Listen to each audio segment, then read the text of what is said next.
Assalamualaikum warahmatullahi wabarakatuh. Pada kesempatan kali ini saya akan mencoba menjelaskan apa itu risk assessment. Risk assessment adalah metode yang sistematis untuk menentukan apakah suatu kegiatan atau aset mempunyai risiko yang dapat diterima atau tidak. Risk assessment sangat penting karena membantu menciptakan kesadaran tentang bahaya dan risiko yang didapatkan dari aset yang dimiliki. Hal ini bertujuan untuk mengurangi kemungkinan bahaya dengan menambahkan langkah-langkah pengendalian yang diperlukan dan tindakan pencegahan. Penilaian juga memprioritaskan bahaya dan membantu menentukan apakah tindakan pengendalian yang ada memadai. Risk assessment dilakukan dengan metode reproducible. Pengukuran yang digunakan harus dapat digunakan kembali. Langkah-langkah risk assessment. Pertama, identifikasi risiko. Identifikasi risiko bertujuan untuk menemukan atau mengetahui risiko-risiko yang mungkin terjadi. Kedua, evaluasi nilai risiko. Evaluasi nilai risiko untuk membantu proses pengambilan keputusan berdasarkan hasil analisis risiko. Ketiga, identifikasi opsi penanganan risiko. Identifikasi opsi penanganan risiko membantu proses evaluasi risiko dalam pengambilan keputusan, seperti apakah suatu risiko perlu dikendalikan, pemilihan strategi, dan metode pengendalian yang tepat. Keempat, penentuan rencana pengendalian risiko. Penentuan rencana pengendalian risiko sebagai penentu upaya-upaya yang akan dilakukan untuk pengendalian risiko. Kelima, penghitungan nilai risiko yang diharapkan. Penghitungan nilai risiko yang diharapkan bertujuan untuk mengetahui perubahan atau seberapa efektif upaya pengendalian risiko yang dilaksanakan. Selanjutnya, kita masuk ke garis risk assessment. Garis risk assessment merupakan komponen penting dalam manajemen karies gigi. Terdapat berbagai metode untuk melakukan pemeriksaan risiko karies. Di antaranya CAMBRA, Caries Management by Risk Assessment, ICDAS, International Caries Detection and Assessment System, Caries Risk Assessment Karyogram, American Academy of Pediatric Dentistry, Caries Risk Assessment Tool, Caries Risk Assessment American Dental Association, Tafriq-like Matrix, dan lain sebagainya. Ini adalah tabel faktor risiko dan akibatnya terhadap perkembangan lesi karies.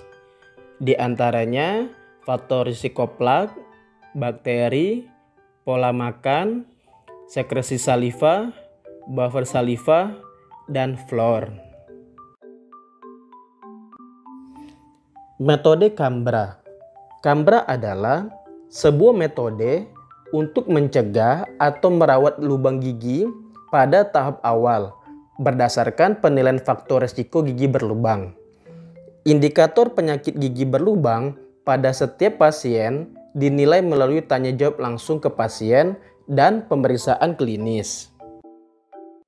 Ini adalah form penilaian risiko karies gigi pada anak usia 5 tahun. Pada form tersebut, secara keseluruhan ada 3 penilaian yang diisi. Pertama, faktor biologis. Kedua, faktor pelindung. Dan ketiga, indikasi penyakit yang telah diperiksa secara klinis. Ada 9 faktor biologis yang dapat memicu penyakit gigi berlubang yang dinilai dalam metode CAMBRA terhadap pasien. Pertama, penilaian jumlah bakteri asidogenik dan asidurik di dalam air liur. Kedua, penilaian plak yang berlebihan pada gigi. Ketiga, penilaian terlalu sering mengkonsumsi cemilan. Keempat, penilaian pit dan fisur gigi yang dalam. Kelima, penilaian penggunaan obat-obatan rekreasional. Keenam, penilaian kurangnya aliran air liur. Ketujuh, penilaian adanya faktor-faktor pengurang aliran air liur. Kedelapan, penilaian akar gigi yang terbuka. Dan yang kesembilan, penilaian penggunaan alat ortodontik. Faktor pelindung. Faktor pelindung, terjadinya gigi berlubang didefinisikan sebagai faktor biologis atau terapeutik yang dapat digunakan untuk mencegah penyakit gigi berlubang. Faktor-faktor tersebut termasuk 1. Mengkonsumsi air minum yang terfluoridasi. 2. Penggunaan pasta gigi berfluoride secara rutin 1-2 kali sehari. 3. Penggunaan obat kumur yang mengandung fluor dengan kadar rendah setiap hari. 4. Aplikasi fluor topikal minimal 6 bulan sekali. 5. Penggunaan obat kumur chlorhexidine selama 1 minggu setiap bulan. 6. Memiliki aliran air ludah yang cukup. Selanjutnya, kita masuk ke penggunaan gambaran karyogram. Penggunaan gambaran karyogram diusung oleh De Brental dan kawan-kawan. Gambaran tersebut perlu penggambaran interaksi faktor-faktor penyebab karies, meliputi 1. Estimasi atau perkiraan besarnya faktor resiko terbentuknya karies baru. 2. Peluang menghindari karies baru. 3. Faktor utama penyebab terjadinya karies baru. 4. Urut-urutan besarnya faktor penyebab terjadinya karies baru. 5. Untuk tindakan pencegahan. Ini adalah contoh penggunaan gambaran karyogram saat dulu dan sekarang. Gambaran karyogram yang diperiksa. Untuk mendapatkan gambaran karyogram, perlu diperiksa paling tidak 6 poin dari 8 poin.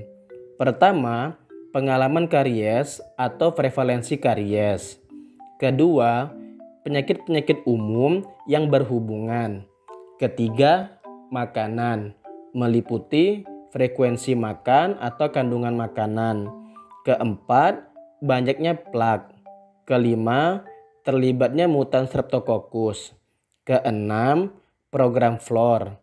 Ketujuh, saliva, meliputi volume dan pH. Kedelapan, penilaian klinik. Cara penilaian atau scoring. Skor 0, bebas karies. Skor 1, lebih baik dari normal untuk kelompok usia tersebut. Skor 2, normal untuk kelompok usia tersebut.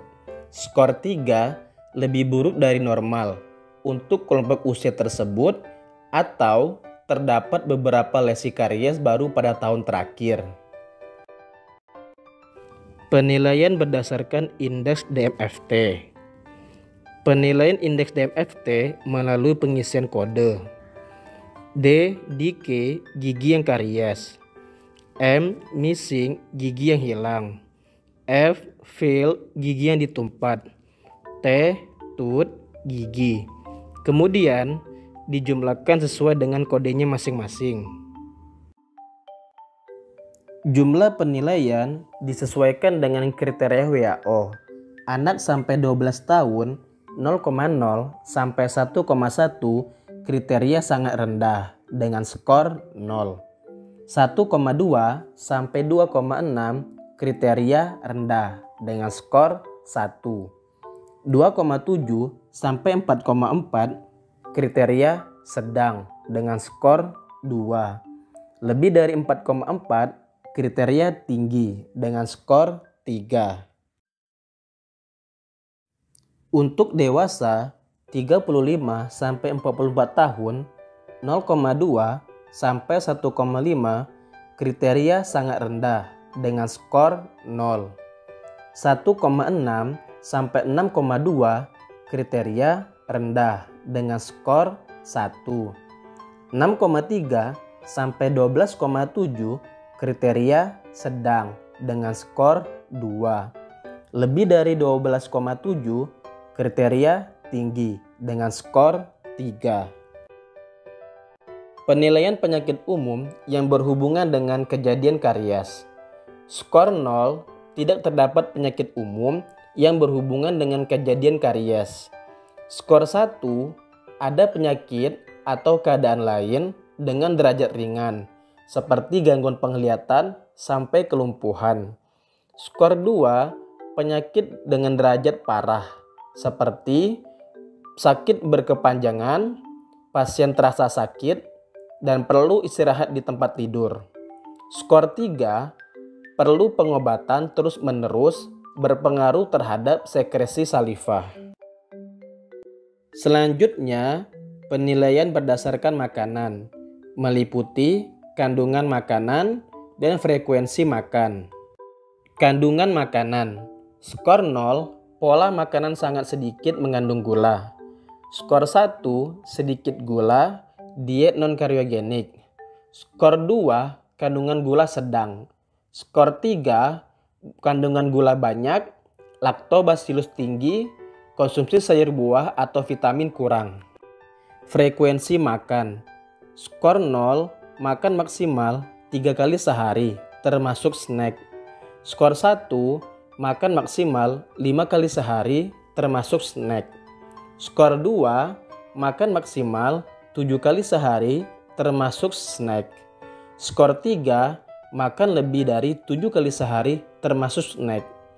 Untuk makanan tambahan bebas gula, berair, tidak dihitung. Penilaian plak. Penilaian plak dapat digunakan dengan beberapa cara. Dengan skor, yaitu skor 0 sangat baik dengan indeks 0,4. Skor 1 baik dengan indeks 0,4 sampai 1,0. Skor 2 kurang baik dengan indeks 1,1 sampai 2,0. Skor 3 buruk dengan indeks lebih dari 2,0. Penilaian mutan strep. Penilaian mutan strep dengan skor yaitu skor 0, strep mutans kelas 0, bakteri kurang lebih 5% di permukaan gigi, dengan modifikasi karostat ungu tua. Skor 1, strep mutans kelas 1, bakteri lebih dari 20% di permukaan gigi, dengan modifikasi karostat hijau tua. Skor 2, strep mutans kelas 2, bakteri lebih dari 60% di permukaan gigi, dengan modifikasi karostat hijau kekuningan. Skor 3, strep mutans kelas 3, bakteri lebih dari 80% di permukaan gigi, dengan modifikasi karostat kuning. Penilaian program FLOR. Penilaian program FLOR dengan skor yaitu skor 0 memperoleh program FLOR maksimum berupa pasta gigi berflor, tablet FLOR, kumur berflor, dan topikal aplikasi FLOR. Skor 1 kadang-kadang ditambah FLOR pasta gigi, kadang-kadang ditambah tablet, kumur, dan topikal aplikasi FLOR. Skor 2 hanya mendapat pasta gigi berflor. Skor 3 tidak pernah mendapat FLOR. Penilaian saliva.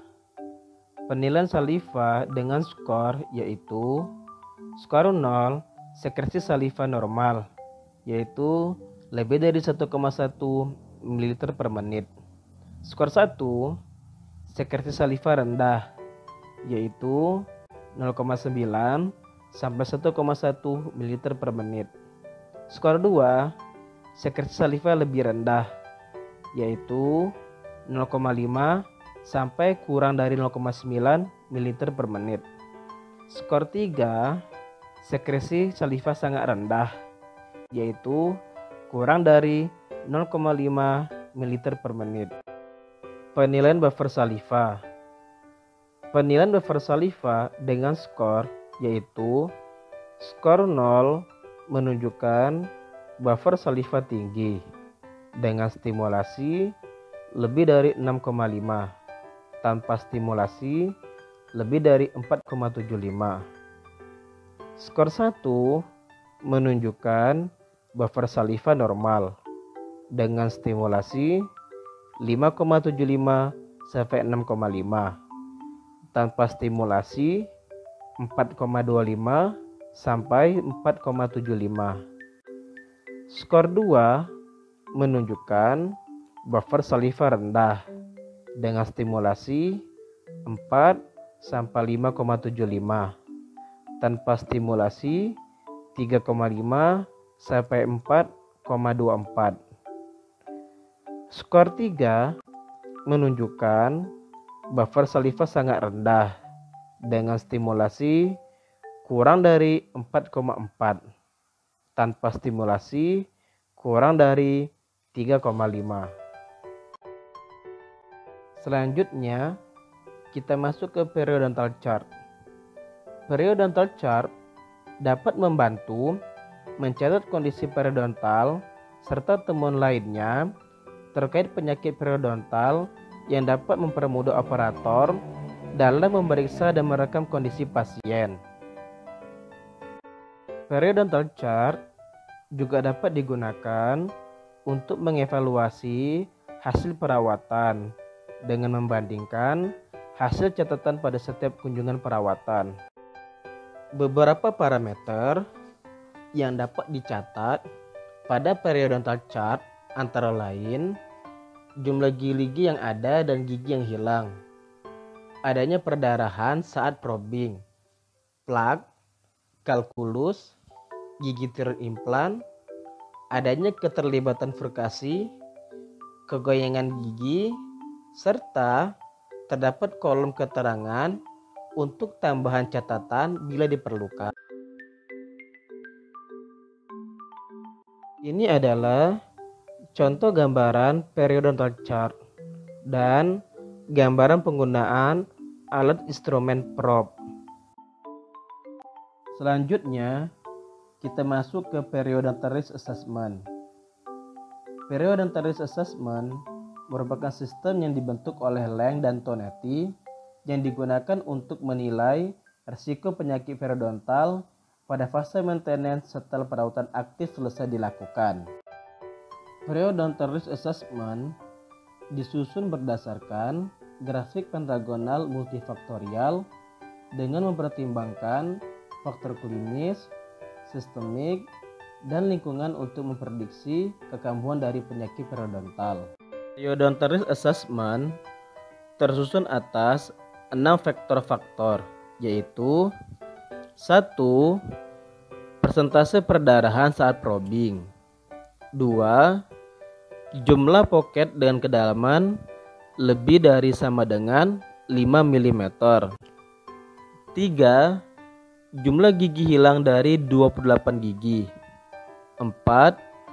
Persentase kehilangan tulang alveolar terhadap usia. 5. Faktor predisposisi sistemik dan atau genetik. 6. Faktor lingkungan seperti kebiasaan merokok. Ini adalah contoh gambaran pengisian periodontal risk assessment.